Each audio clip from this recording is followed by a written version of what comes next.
Alright, let's continue. This is part 4. And I'm in my garden, of course, and I hope you listen to part 1, which talks about our identity, the best identity for a happy and peaceful society.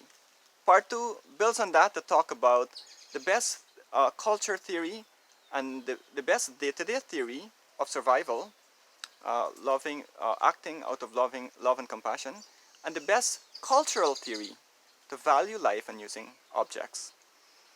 All right, and then I talked about uh, happiness.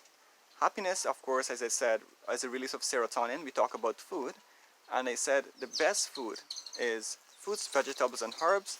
That is going to do a lot of make us very peaceful, make us very happy, taking care of all nutritional and medicinal requirements. So the world wants us right now, for the strong to be stronger, they have to create a psychology, taking the media, using media to convince the people to depend on them for nutrition and as well as medicine. Okay? They want to do this. They want to take away the freedom from you, and they do not want that serotonin to be released. They do not want you to depend on yourself. They want you to depend on them. What is the result? You are unhappy. You are full of anxiety. Where is my next meal? So people are going to go around and say, oh, nice roads, nice schools there. Well, what about food on the plate? What about food on the plate? As I said, that's the main thing about survival. You can walk on a bumpy road, you can wear torn clothes, but food is the main thing. So good. So we summarized the last time by talking about fruits, vegetables, and herbs. Get that under your control. The next step. The next step is, how do you get very nice, healthy fruits, vegetables, and herbs? I'm right in my garden right now. This garden here is, I would have, before I would have been here, and right now it's just awesome. The landscape is awesome. The trees are awesome. I can't believe I actually plant these when these suckers so young, and they grow so beautiful, and they're giving me so much of nice shade that I can do a recording under it, under these trees. They're like your friends. They're everything. So how do you get healthy fruits, vegetables, and herbs? Let's move on. We don't want to get distracted. Well, they will need food themselves. They will need nutrition themselves. And the nutrition comes from organic matter. The nutrition comes from organic matter. Where does the organic matter comes from? The peels and all of the leftovers from the kitchen. That's number one. All of the grass and leaves that comes from the surface of the ground. All of the husk and so on that you tend to throw away, the coconut husk and everything. And what else did I miss out? There are 4 things. Oh, cow dung. Cow dung, antiseptic, it's pure. Alright, that's the 4 thing you need. And all of these things coming together will form compost.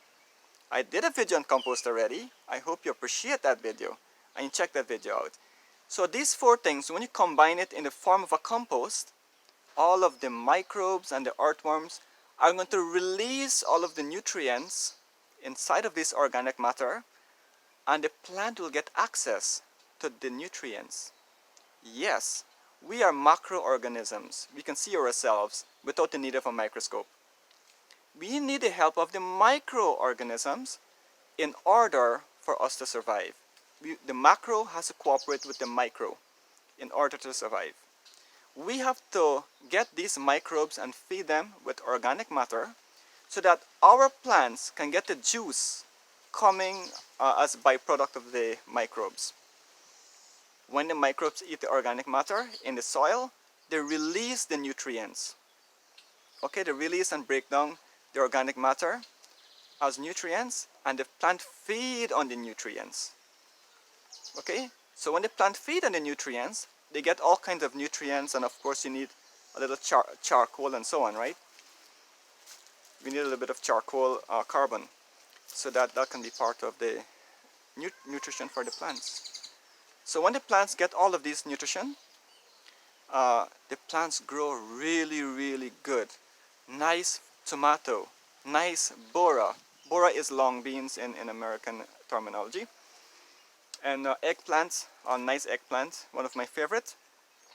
And there's okra, lady's finger, and so many nice, there's pigeon peas, so many nice things, there's a plantain, banana. I have my papaya right here, like papaya trees, right? And all, and even to mango trees, all of these require nutrition. And of course, the microbes in the form of ants will take care of the bigger trees. So there we go. Okay, we're heading to 10 minutes right now, so I'll just continue. So there we go. Happiness, we can see there, comes from taking care and take full possession of our food. The food that we want to eat is food that is compassionate, that is simple, that brings a great sense of contentment, and that is fruits, vegetables, and herbs. And so when we have our food now, our family eats, and they're very healthy, they're very contented. As we say, they don't have sweet tongue to eat other things unnecessarily. When I say other things, of course, I mean eat carcass. When you slaughter animals, their houses, of course, we know they're hidden, and they slaughter helpless animals who depend on us, just like our children depend on us, and they slaughter them, take the carcass, cook, and so on, cook and give to their family members. Of course, this is part of our culture, and at least we can talk about it, we can think about it. We must avoid meat under all circumstances. What is meat? Meat is another creature, just like our loved ones. They look up to us for protection. These cats, sorry, not cats, these goat and sheep and cattle, they look up to us for protection. Every day when we go to feed them, they think that we're going to protect them.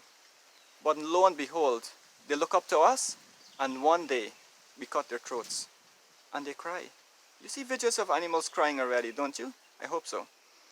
Yeah, so they cry. So we think that after we do that and we look at our children's eyes, nothing will happen. But there's a balance in nature. There's a balance where we do not connect with our loved ones. And that is because in the first place, we do it ourselves, or we pay somebody to kill helpless animals. So that's the balance of nature. If you cannot value feelings for those who need it, you will not be able to value feelings for others who need it. If you cannot value the feelings of animals who need our attention and protection and guidance, then we will not be able to do that for our loved ones, apply that to our loved ones. Okay, so this part here is specifically about survival and to be happy. How to be happy? Take care of your own food. Grow your own food, people. All these big signboards and everything with Soca and Kentucky Fried Chicken and Popeyes. This is the greatest hindrance to society because it hinders where your food is coming from. It hinders taking full control of your own food. And the alcohol signboards and so on. I want to talk about the media in my last video. Okay, this is a 10-minute video, heading on to 10 minutes. And I just want to focus on that the main point here is that grow your own foods. Your food is your nutrition, your medicine, your sense of peace and happiness and contentment. Your food is a psychology that you want in life. A psychology of love and compassion. A psychology of love and compassion, an identity to value all life regardless of inter or interspecies differences. And that love will flow on to our loved ones. Thank you so much. I will talk about media next. This is an informal series. I'll do it much better next time.